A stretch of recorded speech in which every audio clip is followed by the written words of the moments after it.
안녕하세요. 회계학 개론 첫 번째 시간으로 돌아왔습니다. 네, 첫 번째 시간에는 회계의 기초적인 이론들에 대해서 말씀드리는 시간입니다. 그래서 차근차근 내용들 좀 이야기 듣듯이 쭉 따라오시면서 중요한 부분은 여러분들이 그때그때 익혀가면서 같이 따라오시면 좋겠습니다. 네, 첫 번째 회계의 개념 이때부터 살펴보도록 할 텐데요. 자, 기업 실제가 경영 활동을 통해 발생하는 경제 가치의 변화를 일정한 원리 원칙에 따라서 기록하고요. 계산하고 정리를 해서 보고를 하게 되고요. 그거에 따라서 이해관계자의 또 외부에 있는 이해관계자들이 보통 많겠죠. 이해관계자의 경제적 의사결정에 유용한 정보를 제공하는 정보 시스템이 회계입니다.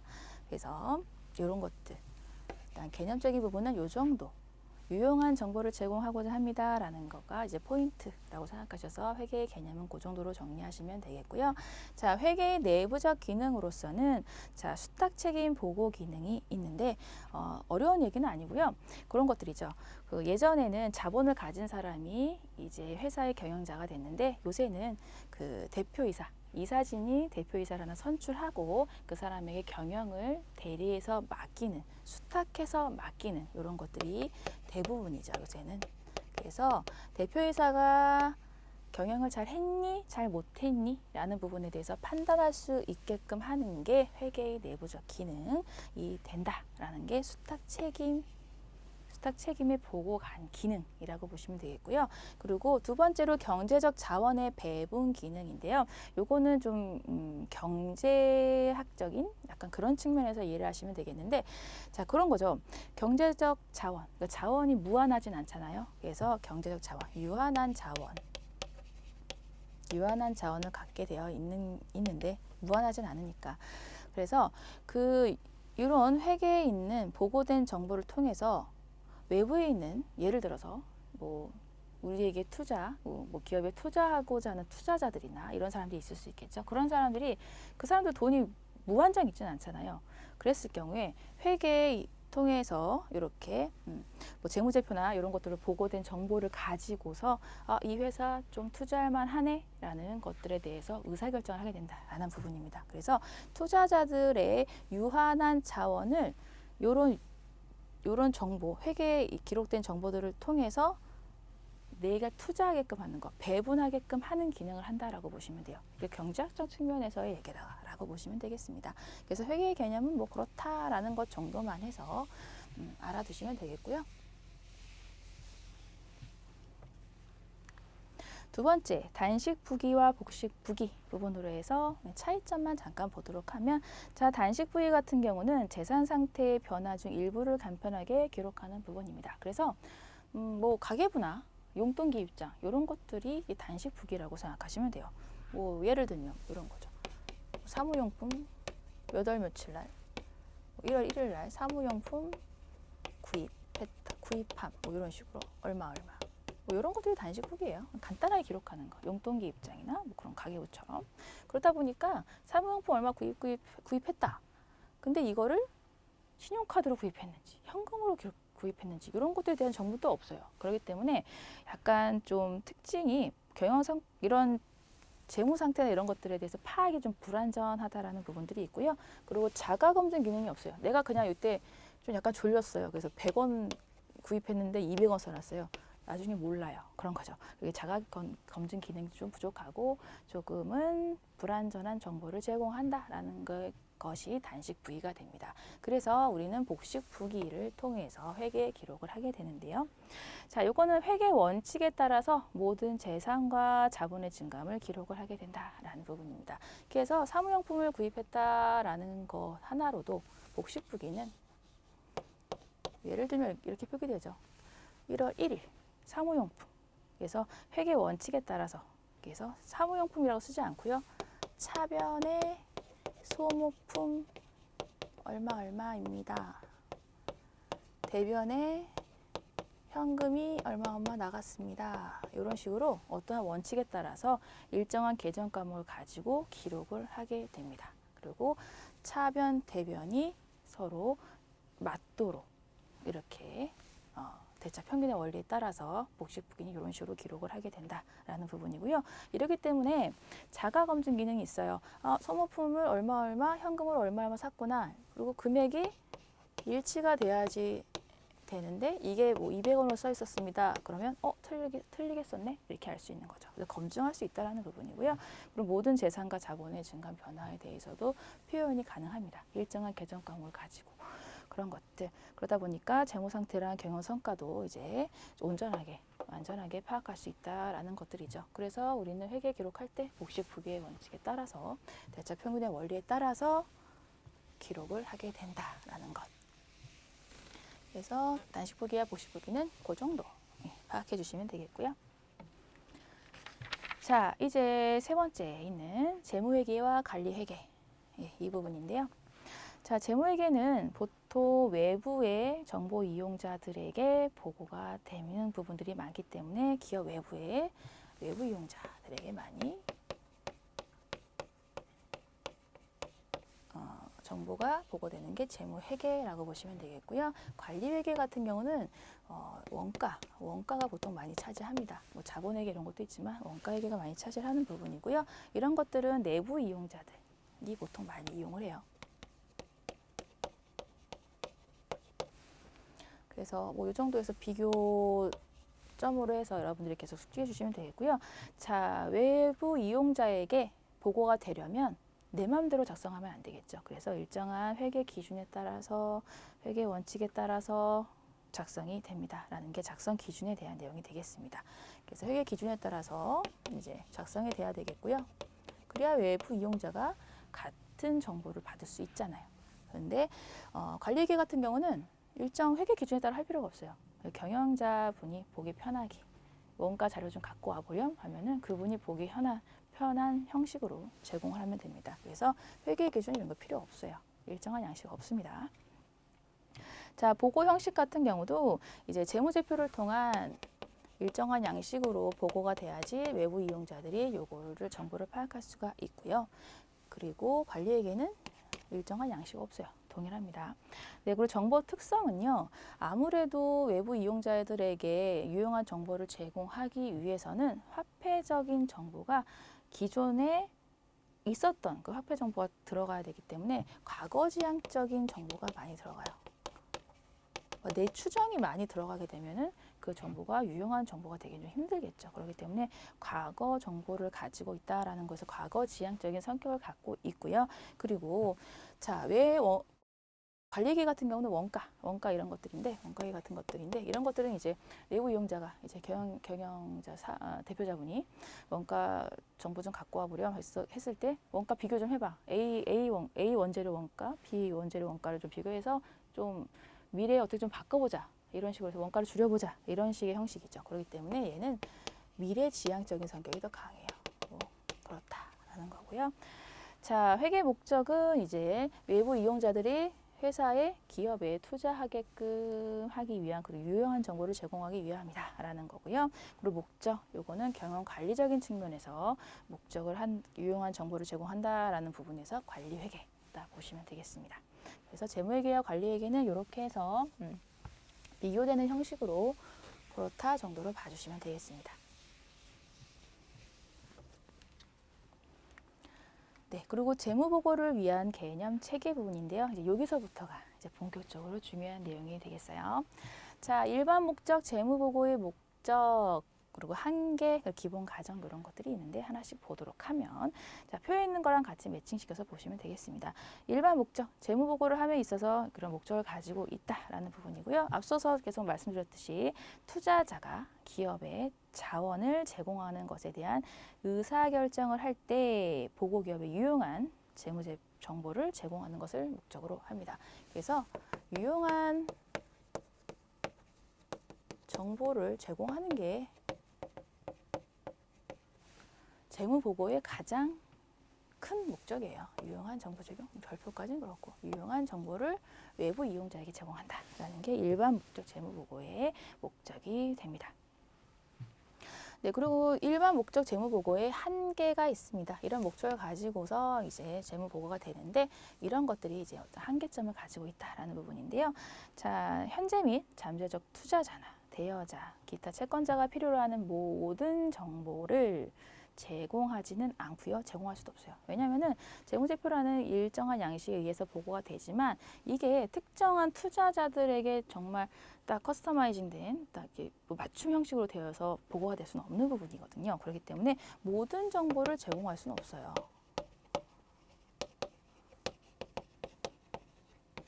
제공할 수가 없어요. 네, 완벽하진 않습니다. 그리고 제공할 수도 없고요. 그래서 모든 정보를 완벽하게 제공한다라는 거는 안 돼요. 네, 그래서 시험 문제 나올 때 일반 목적 재무보고는 보고의 경우 유용한 정보를 제공하며 모든 정보, 투자자가 원하는 모든 정보를 제공할 수 있습니다. 라고 나오면 틀리다. 라고 해서 여러분들은 X 해주시면 되겠습니다. 그래서 한계점은 모든 정보를 제공할 수 없습니다. 라는 부분이고요. 네, 그리고 다른 것들은 큰 의미는 없고 요거 이제 중요한 것들은 요거, 요 포인트들은 요거. 네, 그리고 기본 가정, 회계 공준 기본 가정을 볼 텐데요. 자, 한 가지 있어요. 계속 기업의 가정.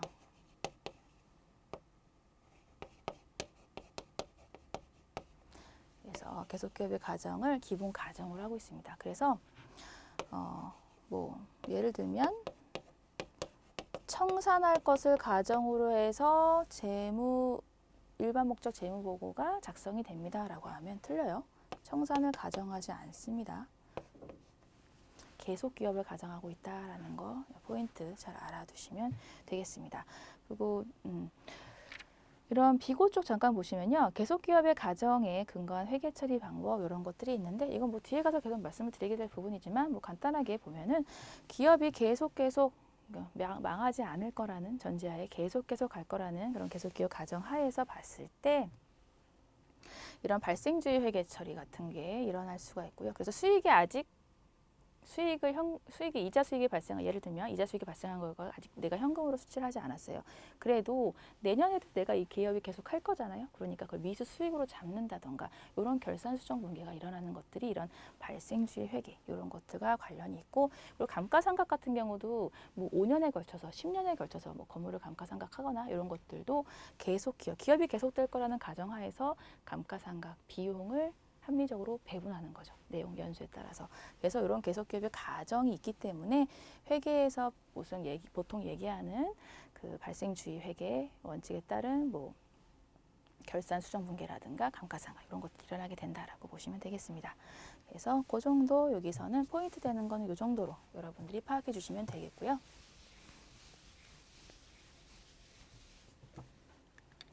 자, 재무정보의 질적 특성 중요하죠. 질적 특성 중요합니다. 그래서 뭐 좀 이따 더 자세하게 이제 볼 텐데 일단은 어떤 것들이 있는지만 좀 보고 가면 자, 질적 특성은요. 자, 근본적 질적 특성과 그리고 보강적 질적 특성이 있어요. 그래서 근본적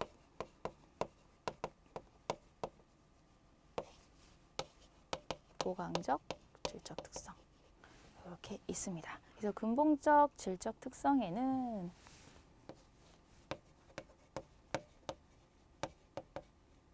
목적 적합성과 그리고 표현의 충실성이 있습니다.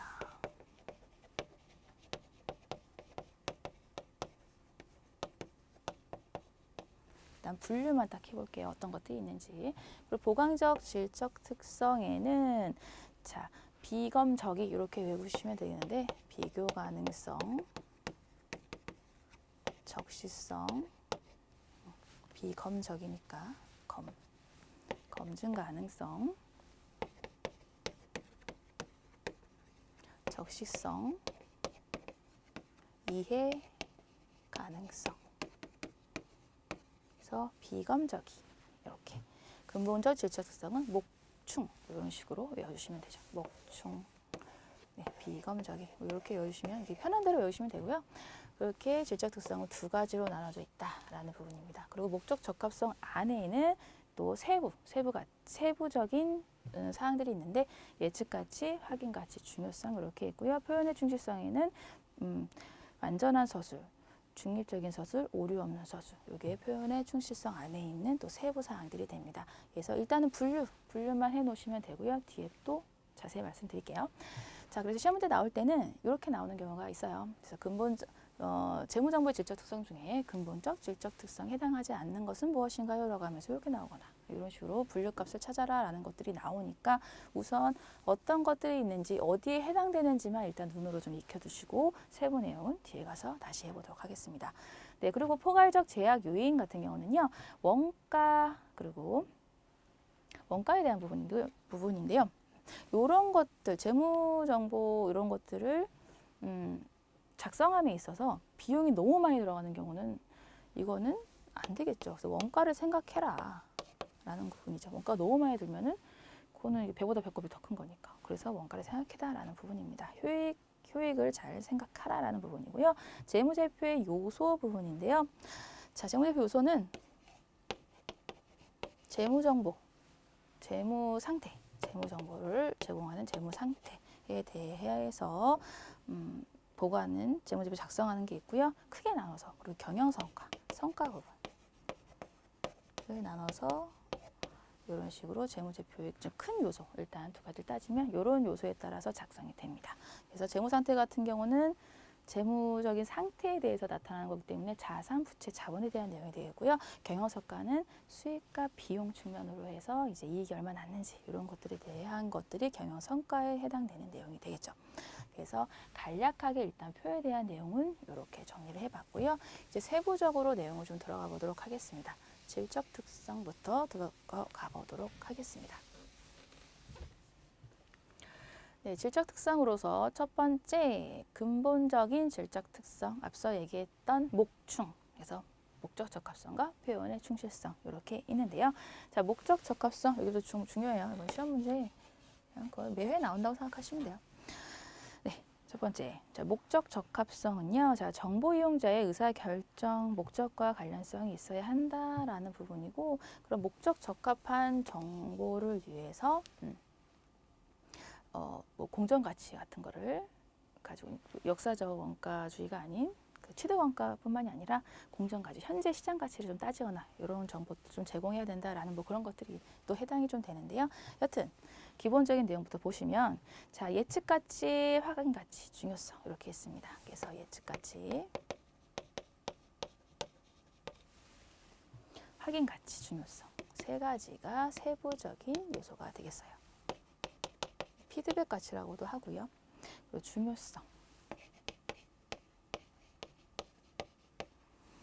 그래서 목적 적합성의 세 가지의 세부 내용이 있습니다.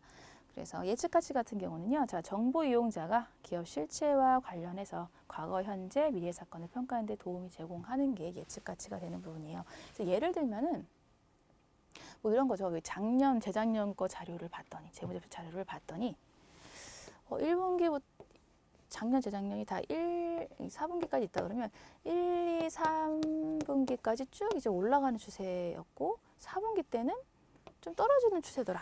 이게 작년 2년치 자료를 봤더니 이렇더래요. 이렇게 수익이 떨어지는 뭐 이런 거더라. 이렇게 했을 때 그러면 내가 이번에 투자하게 되면은 한 2분기 정도 투자하면 3분기까지 괜찮을 것 같은데 4분기에는 2년치 자료 보니까 좀 수익이 떨어지던데 투자를 이때 좀 하다가 3분기 끝나면은 뭐 투자를 이제 안 하던가 아니면 뭐 회수를 하던가 이래야겠구나 뭐 이런 식으로 해서 예측할 수가 있겠죠. 그런 것들이 예측 가치가 된다라고 보시면 되는 거고요. 확인 가치는 예측된 정보를 확인한다라고 생각하시면 됩니다. 정말 그렇더라. 이번에도 또 그러네. 이런 것들이 확인 가치라고 보시면 되겠죠. 그래서 예측 가치랑 확인 가치는 좀 긴밀하다라고 보시면 되겠고요. 중요성은 이제 중요한 정보를 누락해서 이제 해주면 안 된다. 그런 목적 적합성을 잃어버린다라고 보시면 됩니다. 그래서 누락시키지 않고 잘 중요한 정보는 제공해야 됩니다라는 게 중요성이다라고 보시면 되겠어요.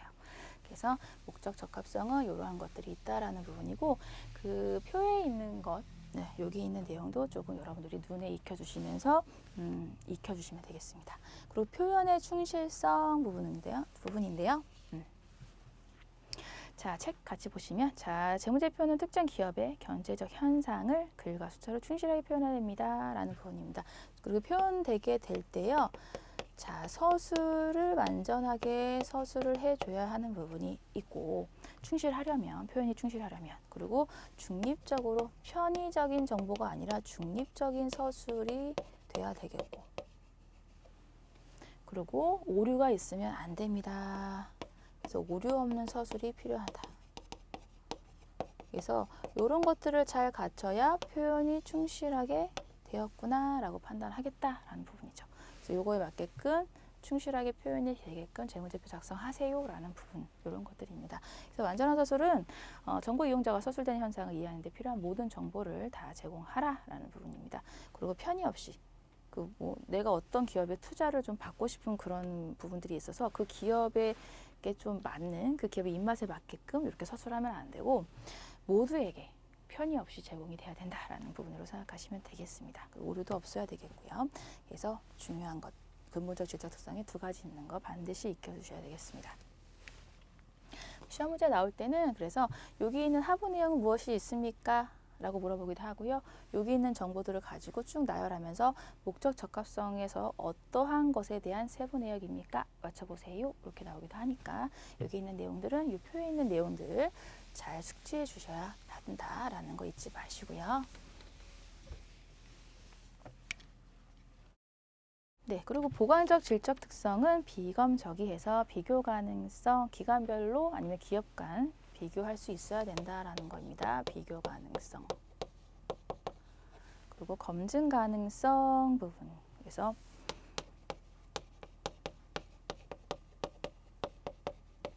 검증 가능성. 그래서 서로 뭐 A라는 사람이 보든 B라는 사람이 받은 뭐 비슷하게 느껴야 된다라는 그런 걸로 생각하시면 되겠어요.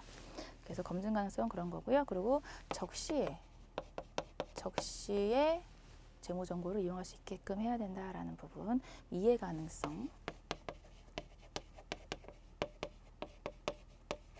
네, 그리고 이해가 쉽도록 잘 돼야 된다라는 부분입니다. 그래서 비검적이 이렇게 해서 질적 특성 중에 보강적 질적 특성을 이 정도로 이해하시면 되겠습니다.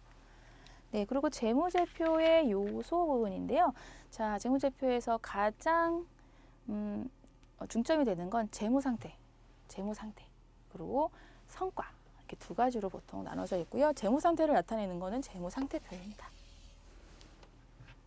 그래서 재무상태에 있는 건 자산, 부채, 자본, 이렇게 해서 세 가지가 있다라는 부분이고요. 그리고 요거는 여기 있는 내용을 가지고 서술하는 경우들이 있어요. 시험 문제 나올 때. 그래서 내용에 있는 걸 가지고 자산에 대한 내용으로서 맞지 않는 것은 무엇인가요? 라면 하면서 여기 있는 부채에 대한 내용을 자산에 넣어서 바꿔치기 해서 낸다든가 이런 식의 문제들이 나오니까 재무제표의 요소도 여러분들이 조금 여기 있는 내용적인 부분 여러분들이 좀 숙지를 해주셔야겠다라는 게 필요합니다.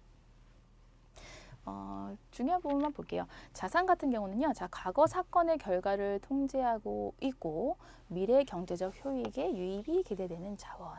유입이 기대되는 자원입니다. 네, 그게 자산이에요. 그래서 이게 포인트 되는 거 유입이 기대되는 자원. 미래 경제적 효익에 유입이 기대되는 자원. 요거고요. 두 번째 포인트는 물리적 형태가 필수적이지 않다라는 부분입니다. 그래서 무형자산, 그래서 프랜차이즈권이나 이런 것들, 그런 것들도 물리적 형태는 없지만 자산으로 판단을 해서 무형자산에 재산권, 산업재산권 이런 거 넣거든요. 그래서 물리적 형태가 필수적이다라고 하면 틀려요. 그런 식으로. 그리고 소유권이 필수적이지 않습니다라는 건 리스 같은 거 있잖아요. 리스 같은 거는 어떤 일정 요건 갖추게 되면 내 자산으로 일단 잡고 감가상각도 할 수 있거든요. 그래서 소유권이 필수적이진 않다라는 건 리스 회계 쪽에서 개념을 좀 잡아주시면 되겠고, 자, 자산의 창출 여부가 미래에 발생할 것으로 예상되는 거래나 사건 자체는 아니다라는 부분입니다. 그래서 이건 그렇다라고 보시면 되겠고요. 반드시 지출을 수반하는 것은 아니다. 그래서 반드시 지출을 수반해야 됩니다라고 하면 틀려요. 왜냐하면은 그냥 무상으로 받는 경우도 있거든요. 예를 들면 자산 수중익 같은 거. 그래서 이런 것들이 다 예로서 있기 때문에 이런 부분들에 대해서 물리적 형태 필수적입니다. 지출을 반드시 해야 됩니다. 라고 하면 틀리다라고 해서 보기에서 여러분들이 잡아서 풀어주시면 됩니다. 내용적인 부분 여러분들 좀 기억을 해주셔야 되고요.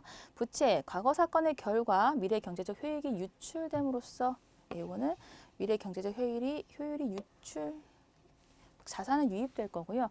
부채는 나갈 거예요. 유출될 겁니다. 그래서 유출됨으로써 이행될 것으로 기대되는 현재 의무 부분이고요. 자, 법적 의무와 의제 의무를 포함해서 추정을 통해서도 부채 인식 가능합니다. 충당 부채 같은 거 예를 들면. 그래서 부채 인식이 법적 의무는 반드시 법적으로 해야 되는 거고요. 의제 의무는 그런 거죠. 법적으로는 하지 않아도 되지만 이 정도는 해야 되지 않아? 이 정도 기업이면, 이 정도 대기업이면 뭐 이런 식으로 해서 이제 부채를 잡아놓는 거라고 생각하시면 돼요.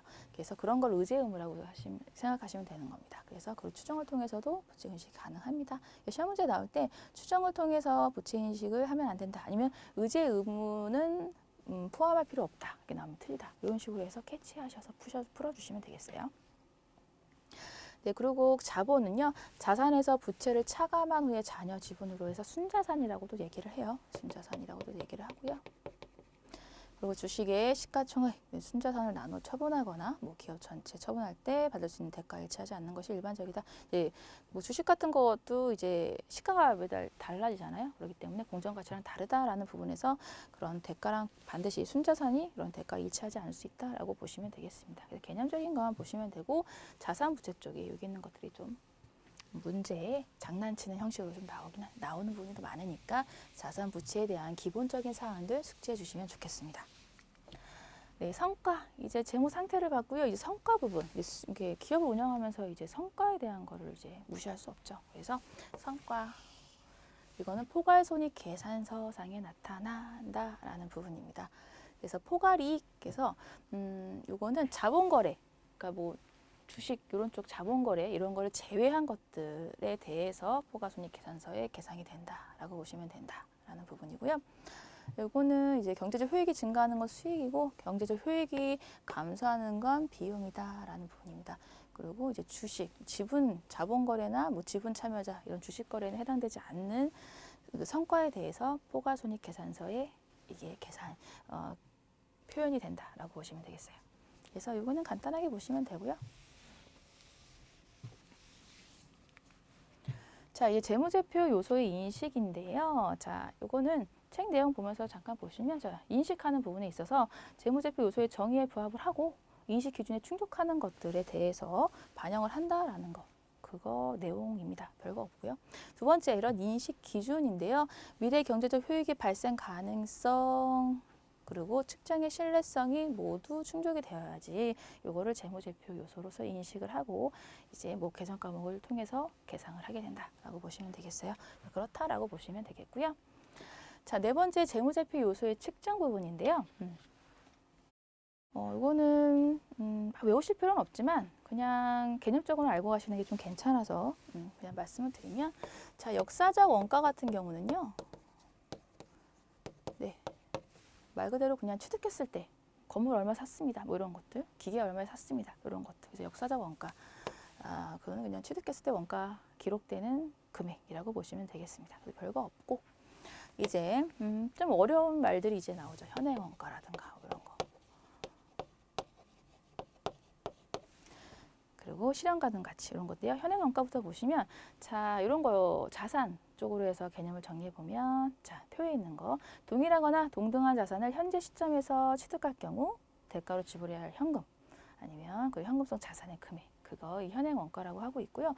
이 말이 좀 쉽게 풀어서 얘기하면 예를 들면 이게 원재료 같은 거예요. 원재료 같은 경우 지금 원재료가 있어요.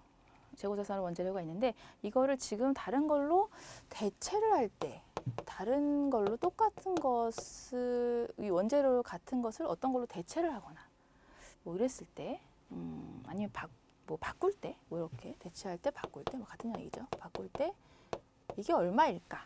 라고 생각하는 게 현행원가라고 생각하시면 돼요. 그래서 원재료 같은 경우는 보통 현행원가를 많이 씁니다. 대체됐을 때 원가가 얼마일까? 이런 거죠. 그게 현행원가고요.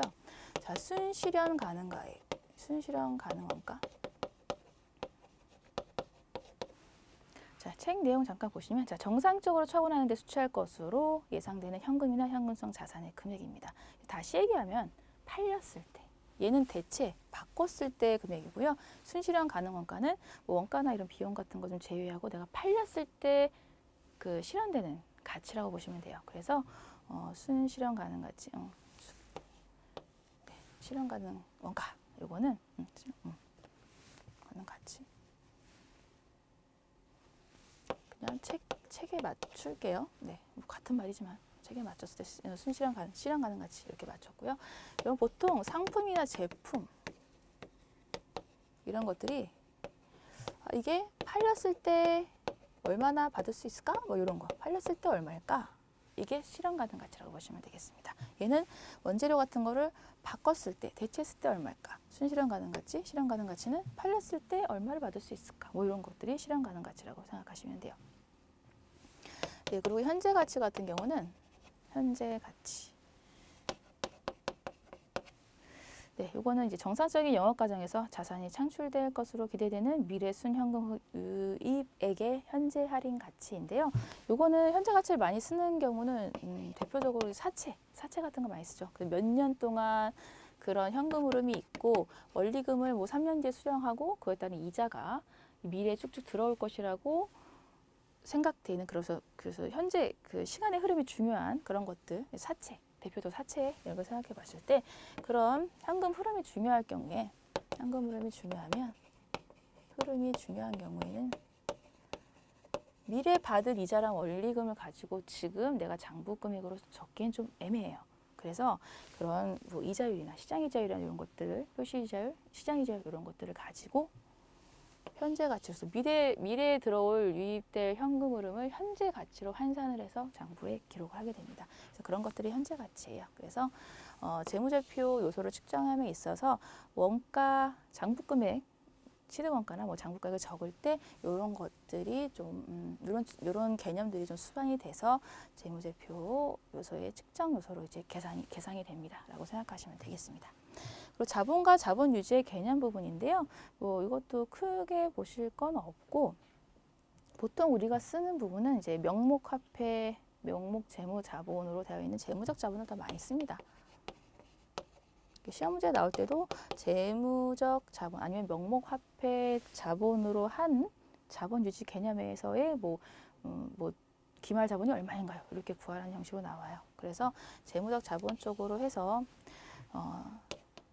기초 순이익을 계산함에 있어서 마지막 칸에만 있는 것만 기억하시면 되겠습니다. 기말 자본에서 기초 자본 뺀 거.